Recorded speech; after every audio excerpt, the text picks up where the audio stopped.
example.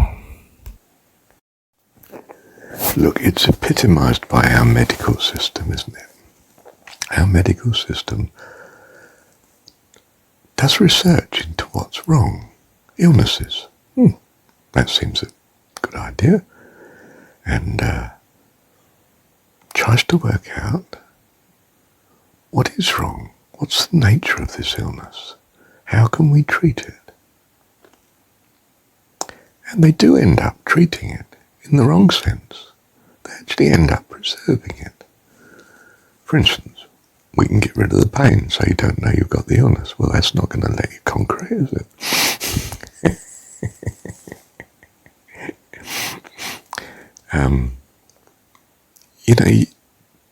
If you privatize health, well, you've said that the industry now is going to prosper if there's a lot of lack of health. Because the more illnesses there are, the more we're going to need this industry to grow. And it does. It grows exponentially. It's becoming one of our biggest industries. We call it the health industry, but we actually mean the medical industry. Pharmaceuticals and doctors and services and hospitals and surgeons and all the research and knowledge that goes behind it. It relies on there being a lot of disease around. I'm not saying that it's necessarily creating its own, deliberately creating its own market, but it's certainly growing at an exponential rate, and it's not clear that we have less disease in our society.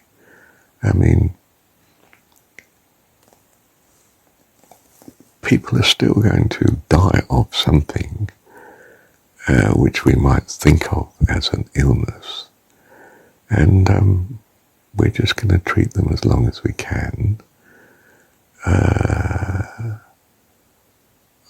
Ideally, yes, to cure the illness, but well, it's as if you come up against a wall. You can't quite see past some illnesses as to how to cure them, so you spend tremendous resources on maintaining survival with the illness, and it can get very costly indeed, as we know.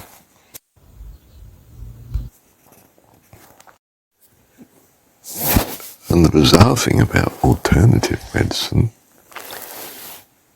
is that it seems to try and focus on not curing illnesses, but being healthy. It doesn't, of course. It simply gives you an alternative to the official medical system. What we need to concentrate on is what brings health. What foods, what exercise, what way of life, what attitude of mind, what spirituality brings health. We need to look at the nature of health. What is a healthy individual? One who is happy, not coming to the doctors because he doesn't need to. Nothing's wrong. How does he live? It's not what's the problem when you've got cancer, but what's the blessing when you've got life?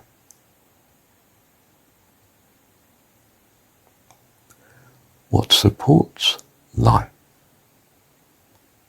What therefore should we be eating, doing, thinking, living? Simply that. It's the same with spirituality. Focusing on the evils in the world, sin, and the cure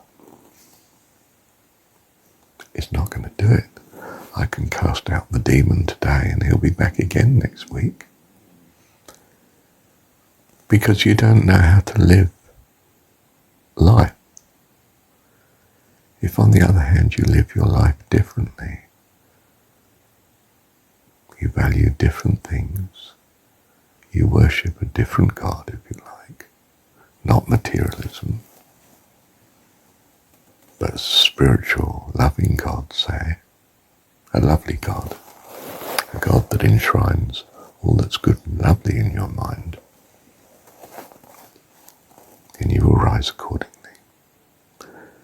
And it doesn't take much experience of materialism to realize that, worshipping the house, the car and the job don't get you very far. You still end up dying, probably alone, probably in pain. But more importantly, as the Buddha understood it, suffering instead of joyful in fullness of life. You can die in fullness of life. Goodness, you can die in the middle of the night. You didn't even know the end was coming. Or you can be hit by a bus. You tend not to see the end coming then, do you?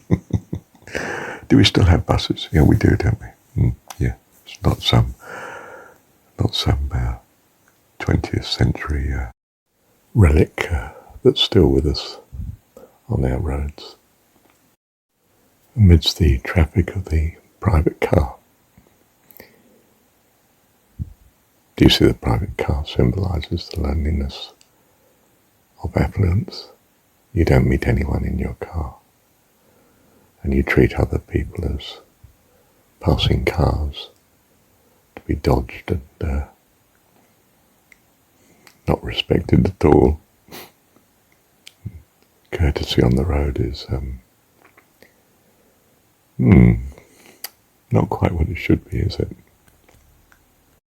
Whereas the bus, in the poverty of its users, I was struck when I went to Los Angeles because I didn't have the car with me, did I? I flew in for a few days. First time I'd ever flown anywhere from England, really. Oh, I did go to New York once as a young man. But I was struck in Los Angeles by get on the buses and suddenly wasn't very English speaking. It seemed to be rather, they call it Hispanic, even the adverts, some of them, and you just suddenly thought, poorer people on the bus, different culture. Now, I won't say they were relating to each other too well because modern American society is modern American society. But, poorer people are more spontaneous, can be more friendly, can be more hostile too. They're not civilized like the middle class who have learned from self-interest how to behave. But certainly the bus, it's more communal.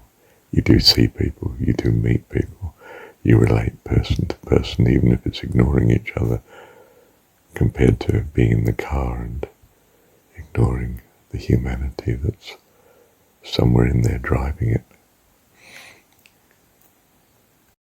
Actually, it's not. Their mind is somewhere else, according to whatever they're listening to.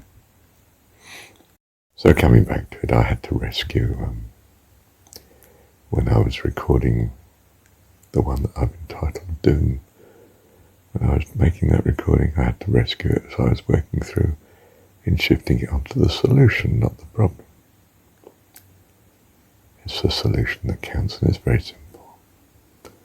And I won't bore you with it again. I've said it already enough times, haven't I? But simply a practice of being thankful to a personal God, to a personification of all that you believe to be good, to worship God, to use the old phrase, which means focusing all your attention on, all your life, devoting yourself to God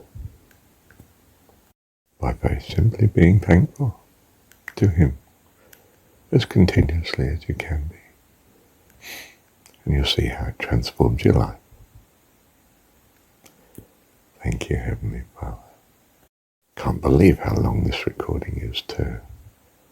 I really must learn to be more economic in my words. But it's strange, discourses like this, help to keep your mind on a particular course long enough to bring your consciousness into the reality of what's being spoken of. Hence, if you concentrate on all that's wrong, that's what your mind starts to furnish your whole being with, all that's wrong. And that consumes life instead of feeding it and nurturing it. So, we focus on what's good and lovely by thankfulness. Anyone can do it. And the result is, well, quite infinitely miraculous. Thank you, Heavenly Father. And thank you for, this recording as it is, Lord. As it is. I'm going to trust it to you. That it's a blessing. And I hope to see when I re-listen to it that it is a blessing. Our hope is in you, Heavenly Father. Love you. Thank you, Heavenly Father. Let me correct something. Someone like, not Hitler, although he was fantastic from the point of view of much of the German public, they absolutely worshipped the ground he walked on. He was the great father of the country, rescuing it from the oppression of the Allies of the First World War. And Stalin too was greatly appreciated by many Russians, despite what we see outside as his appalling record. But the real thinker of the age, the greatest thinker of the age, was unquestionably Karl Marx, whom we've dismissed because of what his views seemed to be when they were carried out in practice in the 20th century. But Marx was motivated by a vision of brotherhood, from each according to his ability and each receiving according to his need. What could be more purely acceptable and loving and kind and godly than that? He didn't come up with a viable way of achieving that. You could say any more than Jesus did. If you look at the 2,000 years that followed, in sum total, all we've got as regards impact on the world has been that people prefer to live in what were historically pseudo-Christian countries. The Americas, the US, Canada, European countries, and Australasia. They're the places people want to live and try to move into if they can, migrate to. But it seems to be associated with the fact that they've got something of Christian values that have brought about some political and socio-economic system that is marginally better than, a bit more than marginally. Let me be a bit patriotic here. That seems to be better than what other countries have. But the genius of Marx lay not in his actual analytical ability, but in his motivation, which was, if you like, the true brotherhood of man, as he could see it, which was in a sort of relational way, but was dominated by how impressive materialism was as you come into industrial age.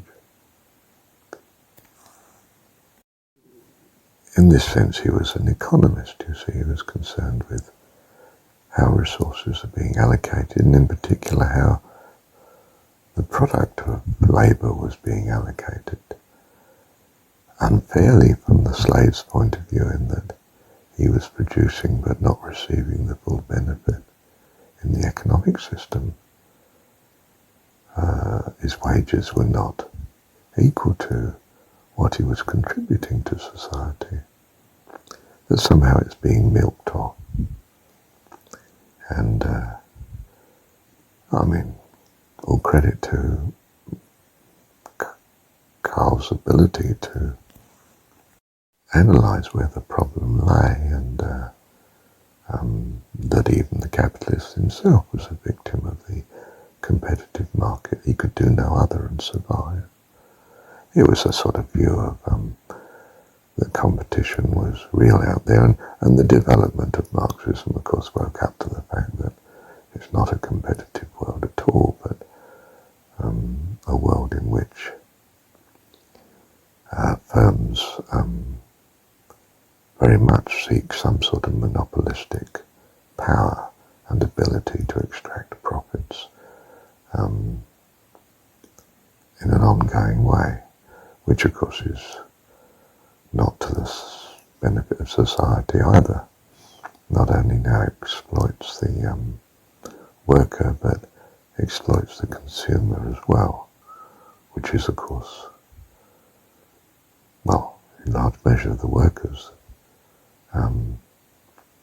depending how much share of the cake they get allocated from the wage system.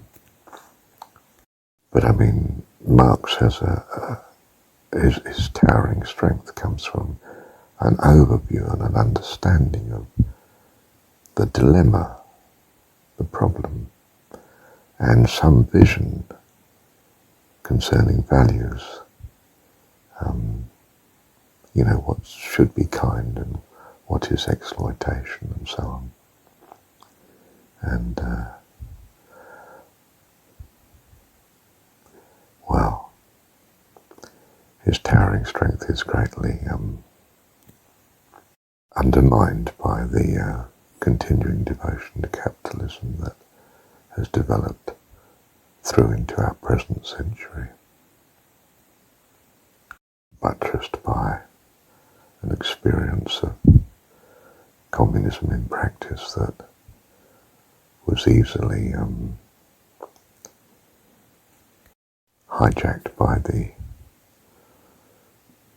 unscrupulous emperor inclinations that we've seen for so many centuries in the past. It's always hijacked by a leader that makes himself the permanent head of state, until of course he's assassinated by a group of people that feel so immiserated that they risk even death in order to get rid of him. Do you see how even already in this quick moment of time we've entered into the problem instead of the solution? We're like the 21st century doctor, aren't we? We're well able to classify what your condition is, but we don't come up with much that's on how to cure it. Although we do come up with what we think may treat it, help you to live with it much longer.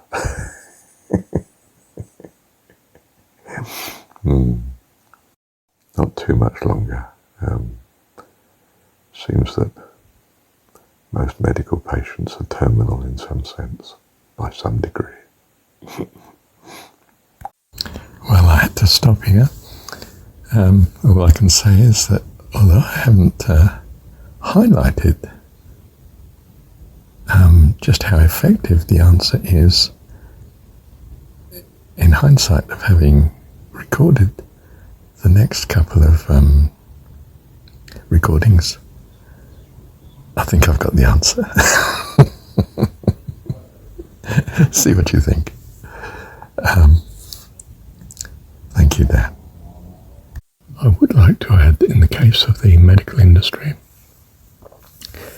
the urgency of needing help when you're ill calls forth far more funds than the general background research necessary to find cures and understand what well-being and health actually is and what calls it forth, what it relies on. The industry, therefore, is biased to treatment rather than health and the avoidance of illness. It's not clear that a nationalised health system is much better in that politically funds are steered towards treatment rather than understanding and avoidance of illness in the first place. However, we do manage to find some cures, and I myself benefited from early form of penicillin. It's called streptomycin, and that rescued me from TB. The only cure for TB before that was rest and sunshine, which took a good bit longer and was not always successful, of course. Thank you, Dan.